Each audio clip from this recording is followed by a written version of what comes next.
Self రెస్పెక్ట్కి ఇండిపెండెంట్కి ఎలా మనం balance చేసుకోవాలని నాకు పెళ్లి కుదిరాక ఒక శుభలేఖ నాకు తెలిసిన గురువు గారికి ఇవ్వడానికి వెళ్ళానండి. కేవీఎస్ అప్పాజీ గారు అని రాజమండ్రిలో ఉంటారు. ఓకే. నన్ను కూర్చోపెట్టారు. భార్యాభర్తలు ఎప్పుడు వెళ్ళినా కూడా పార్వతీ పరమేశ్వర్లాగా ఎంచక్క మంచి మర్యాద చేస్తారు మేడం. కూర్చోపెట్టారు. అసలు నాకు ట్రైనర్ అవ్వాలని కోరికే ఆయన నుంచి చూసి నాకు పుట్టిందనమాట. పెళ్లి కుదిరిందమ్మా అన్నారు. కుదిరింది సార్ అన్నాను. మంచిది అన్నారు. నేను నీకు విషయం చెప్పాలనుకుంటున్నాను, కొంచెం టైం పడుతుంది, వింటావా అన్నారు. వింటానండి అన్నాను. నువ్వు ఆల్రెడీ బాగా చదువుకున్నావు, అప్పటికే నేను ఒక ట్రైనర్ ల్యాడర్లో ఎదగాలని పబ్లిక్ స్పీకింగ్ నేర్చుకుని అది ఇది చేస్తున్నాను మేడం. నేను ఎదుగుతున్నావు, ఎంఫిల్ కంప్లీట్ చేసావు, సివిల్స్కి ప్రిపేర్ అయ్యావు, ఉన్న వాళ్ళల్లో చాలా క్వాలిఫైడ్ పర్సన్ నువ్వు. ఇవన్నీ కూడా ఎప్పుడైతే మీ అత్తగారింటికి వెళ్ళే ముందు గడప దగ్గర వదిలేసి వెళతావో అప్పుడు నీ జీవితం బాగుంటుంది. అవన్నీ కూడా నువ్వు మోసుకుని లోపలికి వెళ్ళావా, ప్రతి క్షణం కూడా నువ్వు మీ ఆయన కొట్టుకుంటానే ఉంటారు. నాకు అర్థం అవ్వలేదు మేడం ఆ వర్డ్ అప్పుడు. అమ్మో, చాలా వాల్యుబుల్ పాయింట్ అండి అది. నాకు అర్థం అవ్వలా. ఎప్పుడు మా ఇద్దరికి గొడవైనా కూడా ఆ రోజు గురువుగారు ఆ మాట ఎందుకన్నారు, ఈ గొడవ ఎందుకయింది, ఇప్పుడు గొడవ ఎందుకు అయ్యేదంటే నేను ఇంత చేసినా కూడా నేను ఇంట్లో ఉండిపోవాల్సి వస్తుంది, ఇంత చేశాను, ఇంత నేను అని ఎప్పుడైతే నాకు అహం ఎప్పుడైతే పైకి వస్తుందో అప్పుడు గొడవ అయిపోతుంది. అవును. నేను ఈ పాయింట్ నేను మొత్తం కొత్తగా పెళ్లి చేసుకోవాలన్న వాళ్ళందరికీ కూడా చెప్పాలనుకుంటున్నాను. అంటే మన వ్యక్తిత్వం కోల్పోక్కర్లేదు, కానీ నేను ఇది, నేను ఇదే, నేను అది అని ఎప్పుడైతే మనం వేరే వాళ్ళ ఇంట్లోకి వెళ్తామో ముందరగానే డివోర్స్ పేపర్స్ అప్లై చేసేసుకుని వెళ్ళొచ్చు హ్యాపీగా. నిజమే మేడం, అదే అంటున్నా. అవన్నీ గుమ్మం దగ్గర వదిలి నేను ఎలాగా మార్చుకోవచ్చు, నా కమ్యూనికేషన్ రిస్ట్రిక్ట్ చేసుకోకుండా నెమ్మదిగా మాట్లాడి కొంచెం ఎమోషనల్ ఇంటెలిజెన్స్ ఉపయోగించుకుని. గ్రేట్ ఆర్ట్ అండి. ఆర్ట్, అవునండి. కాకపోతే మన జనరేషన్కి ఏంటంటే మేడం కంగారు వచ్చేస్తుంది. అవును. 3 నెలలు ట్రై చేశాను, ఇంకెన్నాళ్ళు ట్రై చేయాలండి అంటారు. ఏళ్ళు పోతున్నాయి ఇక్కడ. 3 నెలలే కదా మనం ట్రై చేసింది, ఇక్కడ 10 ఏళ్ళు హిస్టరీ. అదే కదా. కొత్త జనరేషన్ నువ్వు గడప దగ్గర వదిలేసి లోపలికి వెళ్ళాక రెండో పాయింట్ నువ్వేం గుర్తుపెట్టుకోవాలి అంటే ఇదేం ఇన్స్టెంట్ కాఫీ కాదు, జొమాటో కాదు, బ్లింకిట్ కాదు. అవును. This takes a process. This is like directly ordering from the vendor. అవును. ఆ డెలివరీ టైము డిఫరెంట్గా ఉంటుంది.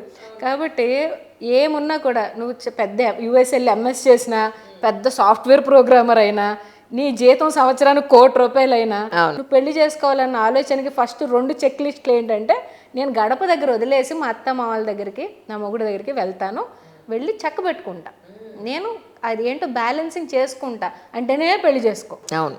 2 వెళ్ళాక కొంతమందికి 25 సంవత్సరాలు పెట్టిన వాళ్ళు కూడా ఉన్నారు. అంటే అటు సైడ్ వాళ్ళు కూడా కొంచెం వేరే బిలీఫ్ సిస్టమ్తో ఉంటారు, మనం కూడా వేరే బిలీఫ్ సిస్టమ్తో ఉంటాం. 2 అడ్జస్ట్ అవ్వాలి కదా. అవును. కొంతమందికి కౌన్సిలింగ్ 10 రోజుల్లోనే పనిచేస్తుంది, కొంతమందికి 2 సంవత్సరాలు పడతాయి థెరపీస్. అంటే ఒక్కొక్కళ్ళ మీటర్ ఒక్కొక్కలా ఉంటుంది. కరెక్ట్, అందరిదే ఒకలా ఉంటుంది. ఆ 2 పాయింట్లు ఒప్పుకుంటేనే పెళ్ళిళ్ళు చేసుకోండి మీరు. చేసేసుకుని తల్లిదండ్రులు ఈరోజు బెంగ పెట్టుకుని చచ్చిపోతున్నారు మేడం. అంత ₹1,00,00,000 పెట్టి పెళ్లి చేసాము, కనీసం హనీమూన్ పీరియడ్ వరకు కూడా ఇలా కలిసి లేరు అని చెప్పి మానసికంగా కృంగిపోతున్నారు మేడం వాళ్ళు. నేను డిజిటల్ మహిళల్లో కూడా అదే చెప్తున్నానండి.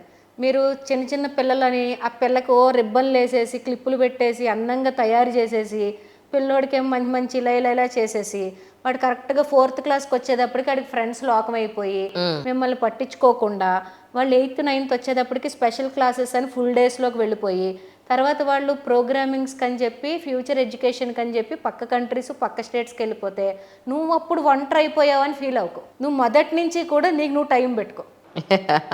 వాళ్ళు ఎలాగా పెరుగుతారు, అవును, వాళ్ళు ఎలాగా ఎదుగుతారు.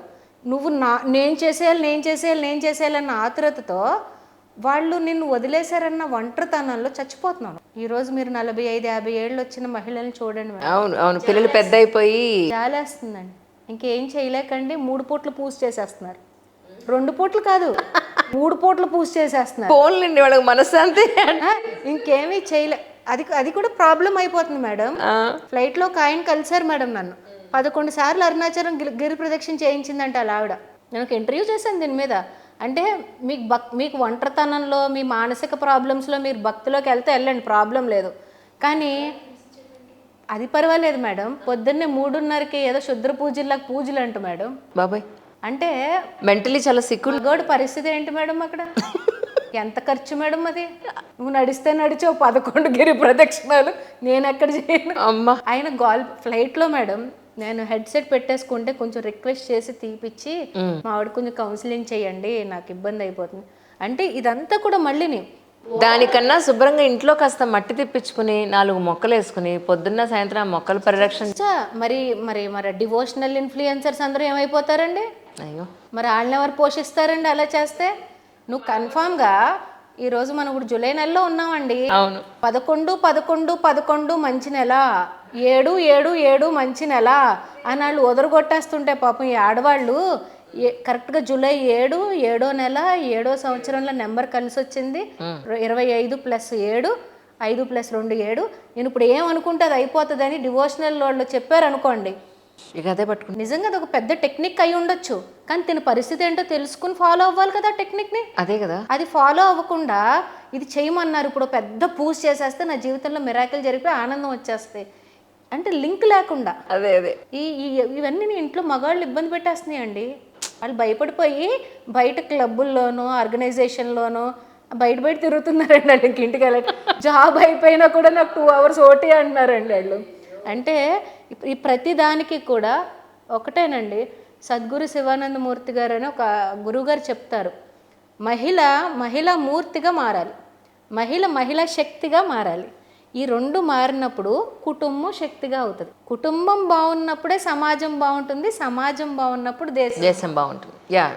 ఇది మనం మిస్ అయిపోయి మనం పిల్లలకు కౌన్సిలింగ్ ఇచ్చేసి పిల్లలకు కోచింగ్లు ఇచ్చేసి మగవాళ్ళకి క్లాసులు పీకేసి ఎన్ని కాదు, ముందర ఇంట్లో ఉన్న స్త్రీ పొజిషన్ పవర్ఫుల్ అవ్వాలి. కరెక్ట్. ఆవిడ శక్తివంతంగా అవ్వాలి, ఆవిడకి మాట్లాడే తీరు ఇంకా బాగా రావాలి, అవును అవతల వాళ్ళకి అర్థమయ్యేలా మాట్లాడాలి. నువ్వు మాట్లాడేస్తే కాదు కదా, నోరేసు పడిపోకుండా ఆ వాయిస్ని వాళ్ళ చెవిలోకి రీచ్ అయ్యేలా చేయాలి. ఆ ఏడుపులు ఇంట్లో, ఆ ఏడుపు ఎప్పుడైతే వస్తుందో లక్ష్మీదేవి రాదు, యజమాని బాగుపడ్డు. ఆ ఏడుపు ఆపండి, ముందు ఏడుపు ఆపేసి ఏం చెయ్యాలి అన్న ఆలోచన. నీ వల్లే నా బ్రతుకు పోయింది, నువ్వు అప్పుడు అలా చేసావు కాబట్టి నా బ్రతుకు నా దరిద్రం తయారయ్యింది, ఇలాంటి వాడేసి మాటలు అందరి మీద నువ్వు అని బ్లేమ్ పెట్టేసుకుని, ఏం పరిస్థితులన్నీ బాగున్నప్పుడు నువ్వు తీసుకున్న చాయిస్ కాదా అది? ఇప్పుడు పరిస్థితులు బాగోలేనప్పుడు నువ్వు అందరి మీద ఎందుకు రీజన్స్ చెప్తున్నావు? నువ్వు సెల్ఫ్ రెస్పాన్సిబిలిటీ తీసుకోవా నువ్వు?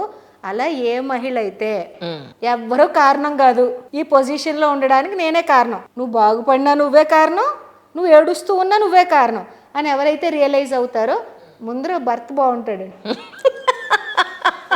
మీకు ఎక్కువ మంది పాపం హస్బెండ్స్ వాళ్ళ బాధలు ఎక్కువ చెప్పు మేడం. డిజిటల్ మహిళలో మహిళా ఫీడ్బ్యాక్ కన్నా నాకు ఎక్కువ ఫీడ్బ్యాక్ ఎవరు ఉంటుంది తెలుసా?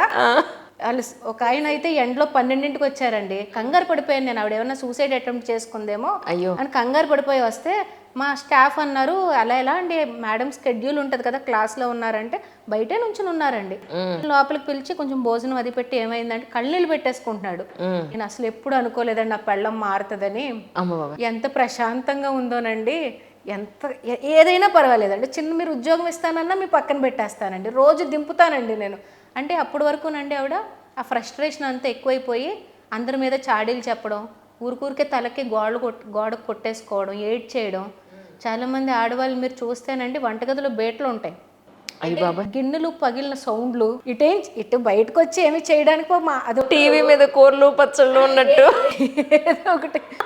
మీరు ఎప్పుడైనా కిచెన్ అబ్జర్వ్ చేయండి, సొట్లు ఉన్న గిన్నెలు అబ్జర్వ్ చేయండి, కింద పడిపోయిన కుక్కర్లు అబ్జర్వ్ చేయండి. నిజం మేడం, వాష్ బేసిన్కి సొట్లు ఎందుకు పడాలి మేడం అసలు? అవును కదా. బాత్రూమ్ డోర్లు ఎందుకు లూజ్ అవ్వాలి మేడం? అయ్యి బాబు, అంటే ఎక్కడో చూపించవలసిన కోపం ఎక్కడో చూపిస్తున్నారు. ఆయన సంతోషపడిపోయాడు మేడం. అలా ఆవిడ ఏదో సంపాదిస్తుందని కాదు, ముందు ప్రశాంతంగా ఆవిడ బిజీ అయింది, ఫస్ట్ బిజీ అయి ప్రశాంతంగా అయిందండి. తన పనిలో తను ఉంటుందండి, బయటకు అరుపులు కేకలు వినపడట్లేదండి.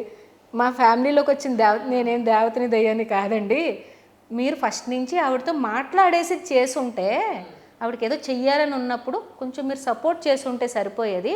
ఇప్పుడు నేను ఆ రోల్ తీసుకున్నాను అంతే, అంతకుమించి ఏమి. అలా మేడం బయట ఈవెంట్స్ జరిగినప్పుడు కూడా హస్బెండ్స్ ఎలా లేకపోయినా బయట నుంచి ఉంటారు థ్యాంక్స్ చెప్పడానికి అంతే.